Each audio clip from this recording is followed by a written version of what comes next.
Hello folks, Infamous Jack here with a quick review of the film Argo. Now Argo's a film I'd been looking forward to for a while, ever since I first heard about it on Beyond the Trailer. It just seemed like it had an interesting concept based around the real life events of the 1979-1980 Iran hostage crisis, and it had a pretty good cast attached to it, so I was definitely going to go see this one sooner or later.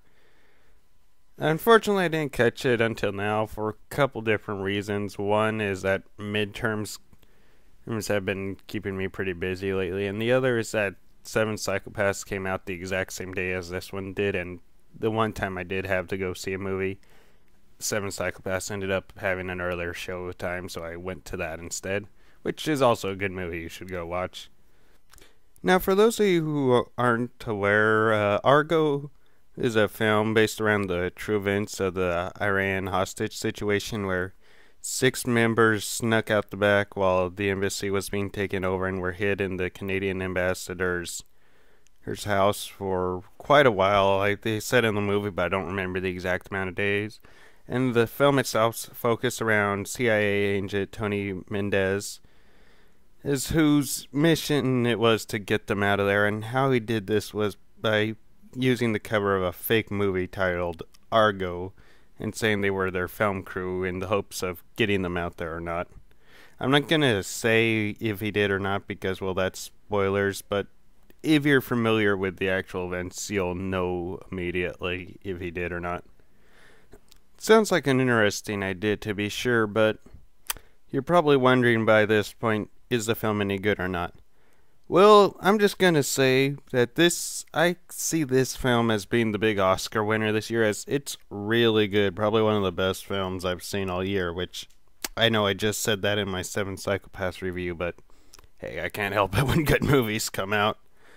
But yeah, this is definitely a great film, and it's definitely Ben Affleck's movie. He was the lead actor and director for this film, which it's strange how early in his career, a lot of people were making fun of the act of him as an actor, thinking, "Oh, he'll never amount to anything." And now look at him; he's done 3 amazing films in a row. The Town was the best show of 2000 movie of 2010, in my opinion, and he's just go on to prove that he's a very talented hit filmmaker, and that's really showing here. And he's also very skilled in front of the camera. I'm not quite sure if his performance is good enough to win him a Best Actor award this year, but we'll just have to wait and see what else comes out this year. But he's definitely going to get a nod for Best Director, and I see this taking Best Picture based on what we've seen so far, and given how last year they just gave him the films that were about films, so yeah, Best Picture, I'm calling it here. Now, Ben Affleck, he's really shown that he knows what he's doing with the camera. This film's very well shot, very well edited.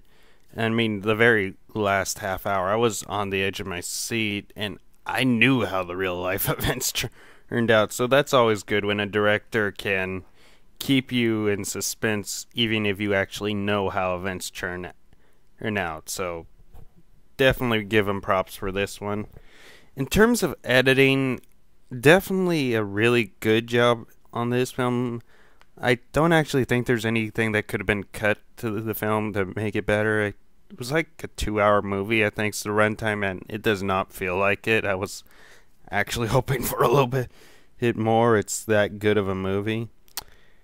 In terms of the script, again, also very solid. My only one complaint is we don't really get to know too much about the people he's sneaking out, which, admittedly, with how the film's written, there wasn't too much room for that. I can understand why they did it, but I would have liked to know just a little bit more about them so that you're a bit more concerned about them during the escape. As it is in the movie, it's good, but I think they could have done a little bit more, maybe another 5 minutes with these characters.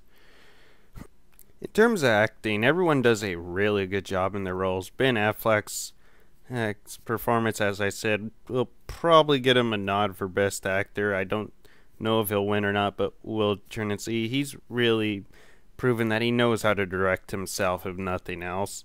Now, other standouts are John Goodman, who's, of course, always good. He can be in the worst movie, and people still say, well, at least his parts were good. In this film, he plays real-life makeup artist John Chambers, who you may recognize for his work on Planet of the Apes, among other films. So he does a really good job in it, and I always like scenes with him, but I'd say the standout performance is Alan Arkin. Just every time this guy was on screen, he stole the show. I don't think he's in it quite enough to get any nominations, but definitely was great to see him in this movie. He really did a great job in it. One final thing I need to note is that special props need to go to the casting director and makeup artist for this film, because at the end of the film, they do that thing that most based on true stories do, where they show an image of the actor in the movie and then an image of the real life person, so you know what they actually look like. And for a couple of them, they're identical. I couldn't even tell the difference aside from this was a real person, this was the actor.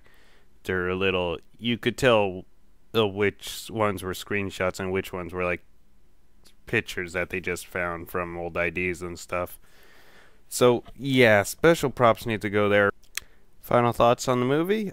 Argo is a great film that you definitely need to go see. It's one of the year's best so far. In the summer that had a lot of mediocre films, we're getting some really good ones now, which is great to see.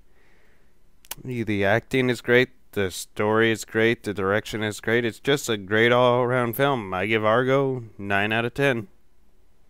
As always, thanks for watching, and hope to see you again sometime.